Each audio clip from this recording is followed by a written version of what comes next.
Hello guys, once again welcome back to our channel. Today క్లాస్లో మనం discuss చేసుకోబోయే topic వచ్చేసి బేసిక్ కాన్సెప్ట్స్ ఆఫ్ ఊప్. అంటే మనం ఫీచర్స్ ఆఫ్ జావా టాపిక్ని తెలుసుకున్నాం. అంటే దానికి ఏమేమి ఫీచర్స్ ఉంటాయని. సో మనం యాక్చువల్గా ఈ జావాకి మనకు టోటల్ 4 ఊప్స్ కాన్సెప్ట్స్ ఉన్నాయి. ఏంటంటే abstraction, encapsulation, polymorphism and inheritance.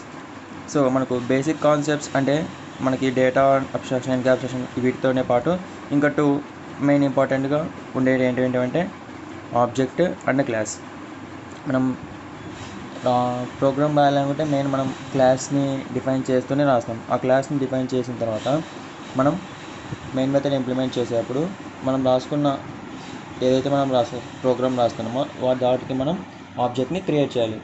So అందుకు మనకు ఈ ఆబ్జెక్ట్ అండ్ క్లాస్ కూడా మనకు one of the basic concepts. So first object, class, data abstraction, encapsulation, polymorphism, inheritance.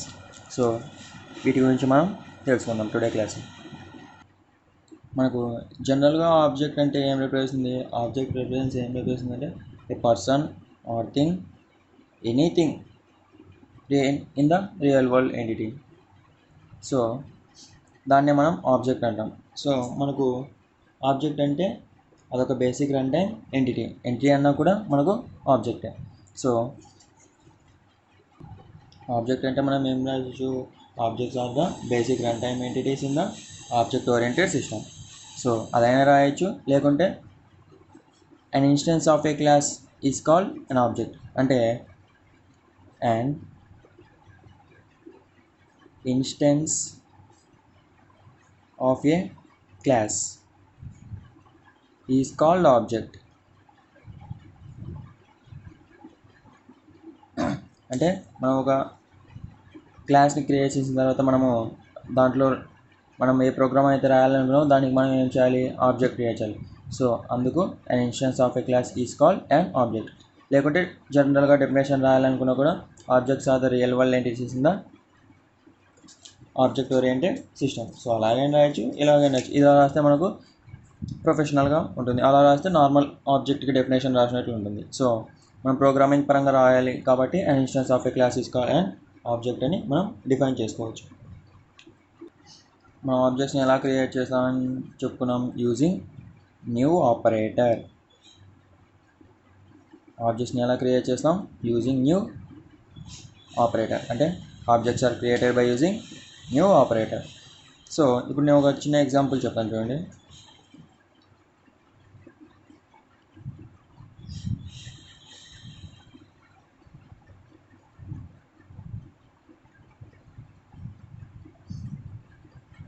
Person name, basic pay, salary and tax. So ఇక్కడ చూడండి, ఈ person అనేవారు ఎవరు, మనకు ఇక్కడ object. Person represents object of the class. And name, ఈ name ఏంటి, మనకు ఏం రిప్రజెంట్ చేస్తుంది, డేటా. అంటే మన ఆబ్జెక్ట్స్కి ఉన్నటువంటి డేటా. మనకి ఇక్కడ శాలరీ అండ్ ట్యాక్స్ అనేటువంటి మనకు దిస్ రిప్రజెంట్స్ మెథడ్. సో ఇక్కడ పర్సన్ అనేటువంటి వాడు మనకు ఆబ్జెక్ట్గా మనం డిఫైన్ చేసుకుంటే, ఇక్కడ మనకు నేమ్ అనేది డేటా, అంటే పర్సన్ యొక్క డేటా. సో ఈ బేసిక్ పే అనేది కూడా డేటా కిందికే వస్తుంది. సో అలాగే శాలరీ అండ్ ట్యాక్స్ అనేటువంటిది అతనికి ఎంత శాలరీ వస్తుంది, సో అతడు వచ్చిన శాలరీ ఎంత ట్యాక్స్ పే చేస్తున్నాడు అనేది మెథడ్గా మనం డిఫైన్ చేసుకోవచ్చు. అంటే ఇక్కడ మనకు శాలరీలో మనకు ఎంత వస్తుందో తెలియదు కదా. సో అంటే మనం ఇక్కడ మెథడ్లో ఏం చేసుకోవచ్చు, పారామీటర్ని పాస్ చేసుకోవచ్చు. పారామీటర్స్ అంటే ఏంటివి, డేటా వాల్యూస్. సో అలా మనము ఆబ్జెక్ట్ని మనం డిఫైన్ చేసుకోవచ్చు. నెక్స్ట్ మనకు క్లాస్కి సింపుల్ డెఫినేషన్ ఏం రాసుకోవచ్చు అంటే, class is a collection of data members and data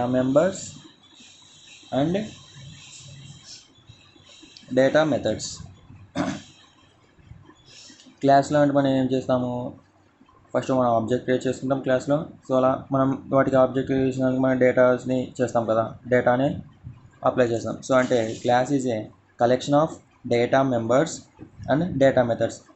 so మనం ఇలా రాసామంటే ఏంటి, దానికి అర్థము మెథడ్స్ అనే కదా. అంటే క్లాస్లో ఏమేమి ఉంటాయి, data members and data method. So అందుకే class is a collection of data members and data మెథడ్స్గా మనం డిఫైన్ చేసుకోవచ్చు. ఎగ్జాంపుల్ ఏం చేసుకోవచ్చు మనం క్లాస్ అంటే, సపోజ్ మనం ఫ్రూట్స్ తీసుకున్నాం అనుకో, మ్యాంగో, యాపిల్, కివీ ఫ్రూట్ కూడా ఉంటుంది. చాలామందికి తెలుసుంటుంది, తెలుసుకోవాలి కివీ ఫ్రూట్ కూడా ఉంది, లేదనుకోవద్దండి. మరి ఇవన్నీ మనకు ఏంటివి, మెంబర్స్ ఆఫ్ క్లాస్ ఫ్రూట్, అంతే కదా. సో ఇలా మనం కొన్ని ఫ్రూట్స్ని సెలెక్ట్ చేసుకుంటే అవన్నీ ఏంటి మనకు members of class fruit. So అలాగే మన ఇక్కడ డేటా మెంబర్స్ అంటే ఏంటి, మనం కొన్ని ఏవైనా కూడా మనం సపోజ్ స్క్వేర్ కానీ రెక్టాంగిల్ కానీ ఏదైనా మనం క్రియేట్ చేయాలంటే మనం ఏం చేసుకోవచ్చు, లెంత్ని డిక్లేర్ చేయాలి, అలాగే బ్రెడ్త్ని కూడా మనం డిక్లేర్ చేయాలి. ఎలా డిక్లేర్ చేస్తాం, యూజింగ్ మెథడ్స్. సో ఇప్పుడు నెక్స్ట్ ఏంటి మనకు డేటా అబ్స్ట్రాక్షన్. ఈ డేటా అబ్స్ట్రాక్షన్, ఎన్క్యాప్సులేషన్, నెక్స్ట్ వచ్చే పాలిమార్ఫిజం అండ్ ఇన్హెరిటెన్స్ అనేటువంటి మనకు ఊప్స్ కాన్సెప్ట్స్ అంటాం. అంటే ఈ టోటల్ అనేది మనకు ఊప్స్ కాన్సెప్ట్స్. అంటే వీటిని మనం ఏమని పిలిచవచ్చు, ఇంకొక ఎంతో పిల్లర్స్ ఆఫ్ జావా అని కూడా మనం డిఫైన్ చేయొచ్చు. ఎందుకంటే ఇవన్నీ మనకు మోస్ట్ ఇంపార్టెంట్. మనం ఏ ప్రోగ్రామ్ రాయాలని కూడా ఏది ప్రతి ఒక్కటి ఉంటుంది, లేకుంటే ఏదో ఒకటి మాత్రం మనకు ఖచ్చితంగా మనం యూజ్ చేయాల్సిందే. ఈ 4 ఊప్స్ కాన్సెప్ట్లో ఏదో ఒక కాన్సెప్ట్ అనేది మనకు ప్రోగ్రామ్ రాసేటప్పుడు కంపల్సరీగా ఉంటుంది. సో అందుకే మనం ఈ 4 మనం ఊప్స్ కాన్సెప్ట్స్ అని అంటాం. ఊప్స్ అంటే ఏంటివి, ఆబ్జెక్ట్ ఓరియంటెడ్ ప్రోగ్రామింగ్ లాంగ్వేజ్, అంటే జావా యొక్క మెయిన్ 4 కాన్సెప్ట్స్ అని. సో మన డేటా అబ్స్ట్రాక్షన్ ప్రీవియస్ క్లాసెస్లో డెఫినేషన్ చూసాం. వన్స్ అగైన్ ఇంకోసారి చూద్దాం. డేటా అబ్స్ట్రాక్షన్ అంటే the process of hiding internal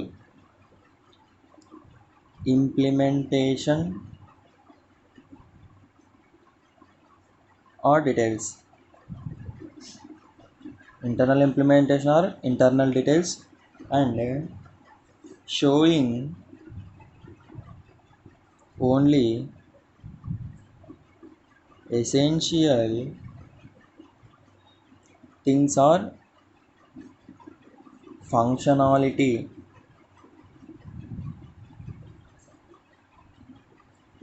to the user.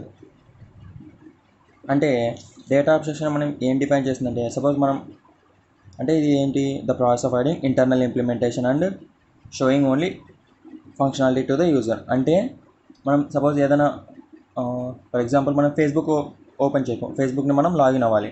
ఫేస్బుక్ని login అవ్వాలంటే మనం ఫేస్బుక్ యాప్ ఓపెన్ చేస్తాం, లేకుంటే గూగుల్ క్రోమ్లోనే మనం ఓపెన్ చేస్తే ఫస్ట్ ఫేస్బుక్ని సెర్చ్ చేస్తాం. సెర్చ్ చేసిన తర్వాత ఏం చేస్తాము, మనకు ఒక పేజ్ డిస్ప్లే అవుతుంది. అక్కడ మనం ఏం చేయాలి, యూజర్ నేమ్ని రాయాలి, ఎంటర్ చేయాలి, అలాగే పాస్వర్డ్ని ఎంటర్ చేయాలి. ఆ పాస్వర్డ్ని యూజర్ నేమ్ని ఎంటర్ చేసిన తర్వాత మనం ఏం చేస్తాం, లాగిన్ ప్రెస్ చేస్తాం. ఆ లాగిన్ ప్రెస్ చేసిన తర్వాత మనకు బ్యాక్గ్రౌండ్లో జరిగే ప్రాసెస్ అనేది మనకు కనిపించదు. మనకి ఏం కనిపిస్తుంది, ఓన్లీ బ్యాక్గ్రౌండ్లో జరిగిన తర్వాత మనకు ఓపెన్ అయ్యే మన ఫేస్బుక్ అకౌంట్ మాత్రమే కనిపిస్తుంది. అంటే ఏంటి, బ్యాక్గ్రౌండ్ జరిగేది ఏంటి, మనకు ఇంటర్నల్ ఇంప్లిమెంటేషన్. అది జరిగిన తర్వాత అంటే మనం ఒక ఇన్పుట్ ఇచ్చిన తర్వాత మనకి ఏం జరుగుతుంది, ఇంటర్నల్గా ఇంప్లిమెంటేషన్ జరుగుతుంది. తర్వాత మనకి ఏమవుతుంది, only functionality to the user. అంటే మనం యూజర్స్ ఇక్కడ, ఎందుకంటే మనం యూజ్ చేస్తున్నాం కాబట్టి. సో అలా మనకు ఫంక్షనాలిటీ టు ద యూజర్ అనేది మనకు డిస్ప్లే అవుతుంది. అది ఎలా, మనకు Facebook user name and password enter చేసిన తర్వాత మనకు బ్యాక్గ్రౌండ్లో జరిగే ఇంటర్నల్ ఇంప్లిమెంటేషన్ అనేది మనకు కనిపించదు. అంటే అది ఎలాగా ఆ యూజర్ నేమ్ని పాస్వర్డ్ని ఎలాగ కన్సిడర్ చేసుకొని మన అకౌంట్ని సెర్చ్ చేసి మనకు ఓపెన్ చేసి జస్ట్ మన అకౌంట్ని మాత్రం చూపిస్తుంది. మనకేం తెలుస్తుంది, మన జస్ట్ మన అకౌంట్ ఓపెన్ అయ్యేది మాత్రమే మనకు కనిపిస్తుంది. అంటే మనం అక్కడ ఏమేమి ప్రాసెస్ జరిగిందో లోపలికి మనకు కనిపించదు. సో దీన్నే మనం డేటా అబ్స్ట్రాక్షన్ అని అంటాం. So next encapsulation. ఎన్క్యాప్సులేషన్ అంటే ఏం లేదు, సింపుల్ డెఫినేషన్ మనకు. అంటే సింపుల్, ఇది ఒక బేసిక్ కాన్సెప్ట్స్లో ఇది ఒక సింపుల్ టాపిక్, అంటే ఈజీగా నేర్చుకోవచ్చు. ఎన్క్యాప్సులేషన్ అంటే the wrapping or అంటే డెఫినేషన్ ఈజీ, మన ప్రోగ్రామ్ రాసేటప్పుడు మాత్రం కొంచెం డిఫికల్ట్గానే ఉంటుంది. ర్యాపింగ్ ఆర్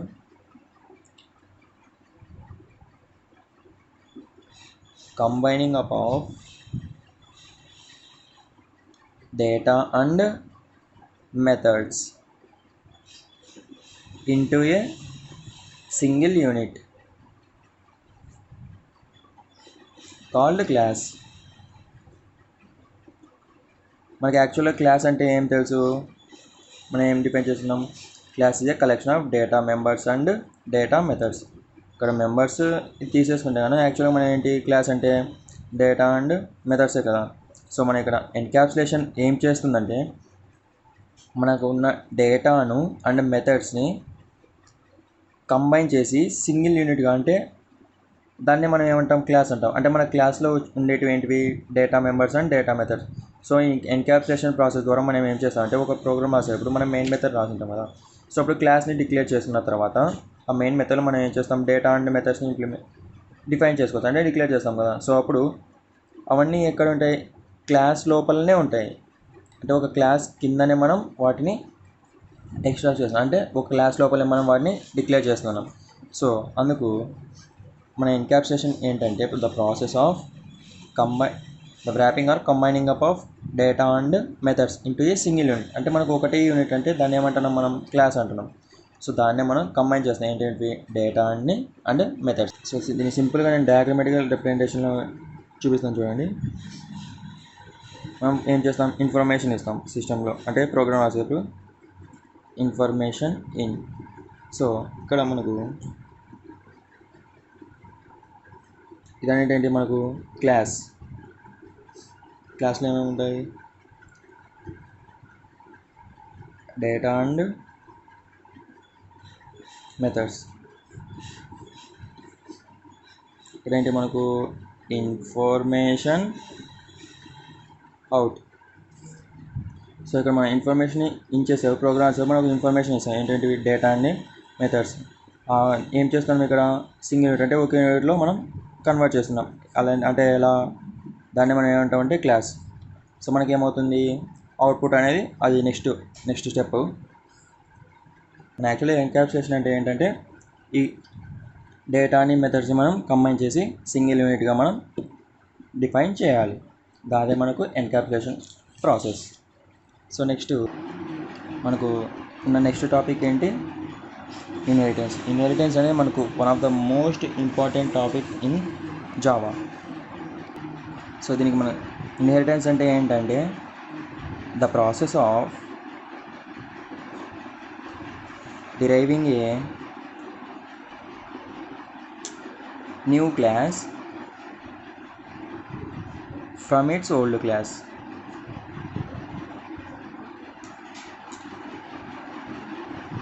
యాక్చువల్గా ఇన్హెరిటెన్స్ అంటే మనం ఎలా చెప్పచ్చు అంటే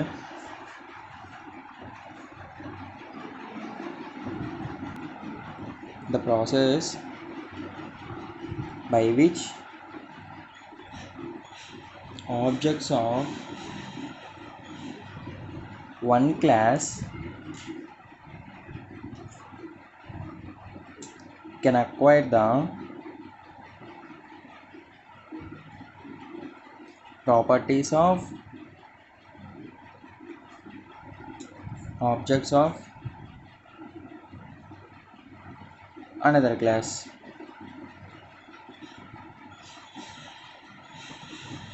అంటే ఇక్కడ ఏంటంటే మనము ఫస్ట్ క్లాస్ ఏ తీసుకున్నాం అనుకోండి, ఇదొక ఏ క్లాస్. తర్వాత ఇందు నుంచి మనం ఏం తీసుకోవచ్చు, నెక్స్ట్ బి క్లాస్ మనం తీసుకోవచ్చు. అలాగే నెక్స్ట్ సి క్లాస్. అంటే సపోజ్ ఇది మనకేంటి, మన మన పాస్ట్ జనరేషన్ మన గ్రాండ్ పా అనుకుంటే, తర్వాత వచ్చే నెక్స్ట్ జనరేషన్ ఏంటి మనకు ఫాదర్, తర్వాత వచ్చే జనరేషన్ ఏంటి మనం, సో వీ. సో ఇక్కడ మనకు గ్రాండ్ పా నుంచి కొన్ని ప్రాపర్టీస్ ఫాదర్కి వస్తాయి, అంటే ఏమంటారు బిహేవియర్స్ కానీ కొన్ని మనకు గ్రాండ్ పా నుంచి మన ఫాదర్కి వస్తాయి. తర్వాత మనకు ఫాదర్కి ఉన్న కొన్ని క్యారెక్టరిస్టిక్స్ అంటే కొన్ని బిహేవియర్స్ మనకు వస్తాయి. మనకి ఏమేమి వస్తాయి, ఫాదర్కి ఉన్న క్యారెక్టర్స్ అలాగే అంటే బిహేవియర్స్, అలాగే తర్వాత గ్రాండ్ పాకు ఉన్న ప్రాపర్టీస్ కూడా మనకు వస్తాయి. అంతే కదా. సపోజ్ గ్రాండ్ పాకి ఒక 100 కోట్లు ఆస్తుంది అనుకోండి జస్ట్ మ్యాక్సిమం అంత ఉన్నాయంటే ఈ జావా క్లాసెస్ ఎవరైనా నాకు తెలిసి ఒక 100 కోట్లు ఆస్తుంది అనుకోండి. అక్కడ నుంచి తన ప్రాపర్టీ అనేది షిఫ్ట్ అయింది మన ఫాదర్కి. సపోజ్ ఇంకొకరు కూడా ఉండాలనుకోవచ్చు, అది నెక్స్ట్ అది మల్టిపుల్ ఇన్హెరిటెన్స్ అలా వెళ్ళిపోతుంది. నెక్స్ట్ మన ఈ సింగిల్ ఇన్హెరిటెన్స్ తీసుకుంటే కనుక మన ఫాదర్కి ప్రాపర్టీ వస్తుంది. యాక్చువల్లీ ఇది ఫాదర్ ప్రాపర్టీ కాదు, గ్రాండ్ పా ప్రాపర్టీ. సో గ్రాండ్ పా ప్రాపర్టీ నుంచి ఫాదర్కి వచ్చింది, తర్వాత ఫాదర్ నుంచి మనకు వస్తుంది. 100 కోట్లు వచ్చిందంటే అందరూ ఫుల్గా ఎవరు జావా క్లాస్ అయినారు అప్పుడు జావా ఇన్స్టిట్యూట్ పెట్టి రన్ చేస్తారు అప్పుడు. సో అలా ఇక్కడ మనం ఏంటంటే గ్రాండ్ పా నుంచి వచ్చే ప్రాపర్టీస్ మన ఫాదర్కి, ఫాదర్ నుంచి మనకు ప్రాపర్టీస్ అనేది షిఫ్ట్ అవుతుంది. దాన్నే ఈ ప్రాసెస్, ఇలా జరిగే ప్రాసెస్ని మనం ఏమంటాము, ఇన్హెరిటెన్స్. సో అదే చూడండి, property by which objects of one class can acquire the properties of another class. ఇక్కడ నుంచి ఇక్కడికి, ఇక్కడ నుంచి ఇక్కడికి కానీ, ఇక్కడ నుంచి ఇక్కడికి కానీ, దాన్ని మనం ఏమంటాము, ఇక్కడ చూడండి, the process of deriving a new class. ఇంకో క్లాస్ని మనం ఏం చేయాలి, డిరైవ్ చేయాలి. అది ఎక్కడి నుంచి, ఓల్డ్ క్లాస్ నుంచి. మనకు ఓల్డ్ క్లాస్ లేకుంటే న్యూ క్లాస్ అనేది రాదు కదా. అప్పుడు లేకుంటే ఏమవుతుంది, ఒకటే క్లాస్లో మనం డిక్లేర్ చేస్తాం. అలా కాకుండా మనం 2 క్లాసెస్ని తీసుకున్నప్పుడు మనం అంటే ఫస్ట్ సపోజ్ ఒక పేరెంట్ మెథడ్ తీసుకున్నాం అనుకోండి ఫస్ట్. తర్వాత ఏం చేయాలి, కింద ఎక్స్టెన్స్ అనే కీవర్డ్స్ని యూజ్ చేస్తే కనుక మనం అక్కడ ఉన్న ప్రాపర్టీస్ అన్ని మనం ఇక్కడ ఫస్ట్ ఇక్కడ రాసిన క్లాస్లో మనం యూజ్ చేసిన ప్రతి ఒక్క ప్రాపర్టీ లేకుంటే ప్రతి ఒక్క మెథడ్ని ఇక్కడ ఎక్స్టెన్స్ అనే కీవర్డ్ ద్వారా మనం చైల్డ్ క్లాస్లో కూడా మనం యూజ్ చేసుకోవచ్చు డైరెక్ట్. అంటే అక్కడ ఉన్న ప్రాపర్టీస్ అని డైరెక్ట్గా ఇక్కడ మనకు వచ్చేసాయి. అండ్ ఇక్కడ ఏమవుతుందంటే మనం డైరెక్ట్ చైల్డ్కున్న ప్రాపర్టీస్ అంటే తనకున్న వాటిని మనం డిక్లేర్ చేసుకుంటే కనుక ఇక్కడ నుంచి ఉన్న ప్రాపర్టీస్ అని ఎక్స్టెన్స్ అనే కీవర్డ్ ద్వారా డైరెక్ట్ చైల్డ్ కానీ వచ్చేస్తాయి. సో దీన్ని మనం ఇన్హెరిటెన్స్ అంటాం. సో ఇక్కడ మనం ఏం చెప్పుకున్నాం, ఓల్డ్ క్లాస్, న్యూ క్లాస్ అని చెప్పుకున్నాం కదా. అలాగే ఓల్డ్ క్లాస్ మనం ఇంకా 3 టైమ్స్ ఏంటంటే బేస్ క్లాస్, సూపర్ క్లాస్, అలాగే పేరెంట్ క్లాస్. నెక్స్ట్ మనం న్యూ క్లాస్ని ఏమేమి యూజ్ అంటే derived class, next sub class or child class. Base class అంటే మనకు బేస్ క్లాస్ అంటే ఒక బేస్, అలా బేస్ ఉన్నప్పుడు మాత్రమే నెక్స్ట్ మనకు ఇంకో మెథడ్ అనేది వస్తుంది. అదే నెక్స్ట్ దాన్నే మనకు ఆపోజిట్లో ఏమంటాం, డిరైవ్డ్. సూపర్కి ఆపోజిట్ సబ్ అంటాం. అలాగే పేరెంట్ మెథడ్ అంటే పేరెంట్ క్లాస్ అనుకున్నాం అనుకో, కింద అనేది మనకు వచ్చేది చైల్డ్ క్లాస్. యాక్చువల్గా ఓల్డ్ క్లాస్ అంటే ఏంటంటే మనకి ఇక్కడ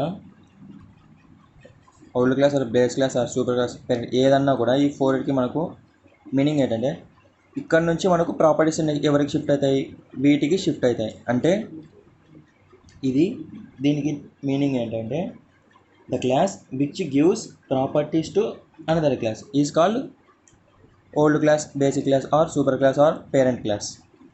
అంటే మన ఇక్కడ ఇది ఏం చేస్తుంది, ఓల్డ్ క్లాస్ అంటే వీటికి ఉన్న ప్రాపర్టీస్ అనేది నెక్స్ట్ జనరేషన్కి ఇస్తుంది. అంటే the process of the class which gives properties to another class, దాన్ని మనం బేస్ క్లాస్ అంటాం. అలాగే the class which receives the properties from base class is called derived class.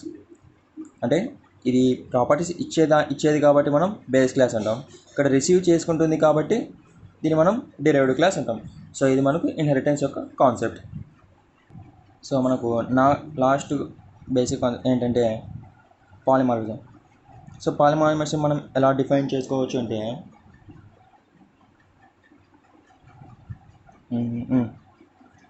It is the ability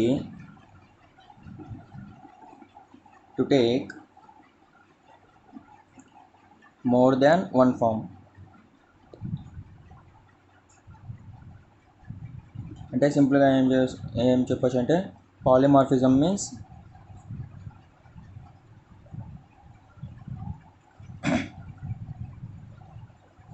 many forms.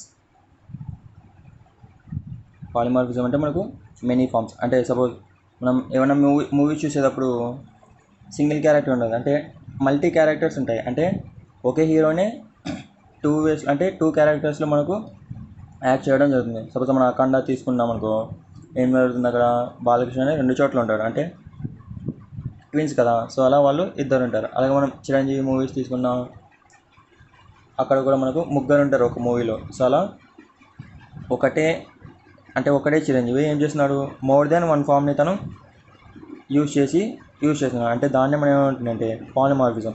Suppose ఇంకా best example చెప్పాలంటే, మనం రీసెంట్గా వచ్చి మనకు ఏ మూవీ వచ్చింది, అల్లు అర్జున్ది. పుష్పలో ఒక సాంగ్లో ఒక అల్లు అర్జున్ కాకుండా రిమైనింగ్ ఒక 10 to 15 అల్లు అర్జున్స్ మనకు ఒక సాంగ్లో చూపిస్తారు. సో అక్కడ ఏమవుతుందంటే అల్లు అర్జున్ అనేటువంటి వాడు ఒకడే, అతను డిఫరెంట్ క్యారెక్టర్స్లో డిఫరెంట్ ఫేజెస్లో మనకు కనిపిస్తాడు. దాన్నే మనం the ability to take more than one form, దాన్నే మనం ఏమంటాం, పాలిమార్ఫిజం అంటాం. సో మన ఎగ్జాంపుల్ చెప్తాను చూడండి. ఇప్పుడు అంటే పైన చెప్పింది కూడా ఎగ్జాంపులే, మళ్ళీ కాదనుకోదని. సపోజ్ మనకు ఏం తీసుకోవచ్చు, ఏదైనా ఒక షేప్ డ్రా చేసుకోవాలనుకోండి, ఏదైనా ఒక షేప్.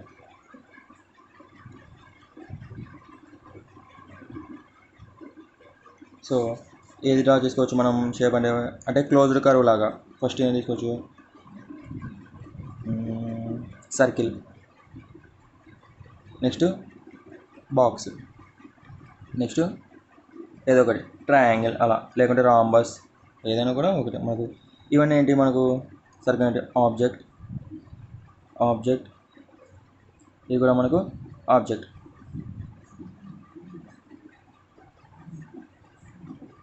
మనం ఇక్కడ ఏం డ్రా చేసాము, డ్రా సర్కిల్, ఇక్కడ డ్రా బాక్స్, ఇక్కడ డ్రా ట్రయాంగిల్. సరే మనకి ఇదంతా షేప్ అంతా ఒకటే, అంటే సర్కిల్ ఇలా ఉంటుంది, బాక్స్ ఏదో ఒక బాక్స్ లైక్ స్క్వేర్, రెక్టాంగిల్ ఏదైనా మనకి. ట్రయాంగిల్ అంటే ఇది. సో మనకు ఇది క్లోజ్డ్ ఫిగరే, ఇది కూడా మనకు క్లోజ్డ్ ఫిగరే, ఇది కూడా మనకు క్లోజ్డ్ ఫిగర్. అంటే ఒక క్లోజ్డ్ ఫిగర్ని మనం 3 వేస్లో మనం రిప్రజెంట్ చేసాము. సో దీన్నే మనం ఏమంటామంటే the ability to take more than one form. అంటే క్లోజ్డ్ కర్వ్ క్లోజ్డ్ ఫిగర్ అనేది సర్కిల్ లాగా రిప్రజెంట్ చేయొచ్చు, రెక్టాంగిల్ ఆర్ స్క్వేర్ లాగా రిప్రజెంట్ చేసుకోవచ్చు, లేకుంటే మనం ట్రయాంగిల్ లాగా కూడా మనం రిప్రజెంట్ చేసుకోవచ్చు. దీన్నే మనం ఏమంటామంటే పాలిమార్ఫిజం. సో ఇది మనకు జావాలో ఉన్న బేసిక్ కాన్సెప్ట్స్ ఏంటంటే class, object, abstraction, encapsulation, inheritance and polymorphism. So ఇవి మనకు బేసిక్ కాన్సెప్ట్. సో ఈ వీడియోలో ఎవరికైనా ఏమైనా డౌట్స్ ఉన్నా కూడా కామెంట్ సెక్షన్లో కామెంట్ చేయండి, నేను ప్రతి ఒక్కరికి రిప్లై ఇస్తాను. ఒకవేళ ప్రీవియస్ వీడియోస్ ఎవరైనా చూడకుండా కూడా చూడండి, అందులో ఏమైనా డౌట్స్ ఉన్నా కూడా మీరు కామెంట్ సెక్షన్లో కామెంట్ చేయొచ్చు, నేను ప్రతి ఒక్కరికి రిప్లై ఇస్తాను. ఎవరైనా సబ్స్క్రైబ్ చేయకుంటే మాత్రం వెంటనే సబ్స్క్రైబ్ చేసుకోండి, అందరికీ నోటిఫికేషన్స్ అనేవి వస్తాయి. సో మన వీడియోస్ని చూడొచ్చు. సో నెక్స్ట్ క్లాస్లో మనం బెనిఫిట్స్ ఆఫ్ అలా ఏమైనా నెక్స్ట్ కాన్సెప్ట్స్ని మనం తెలుసుకుందాం. Okay, see in the next class.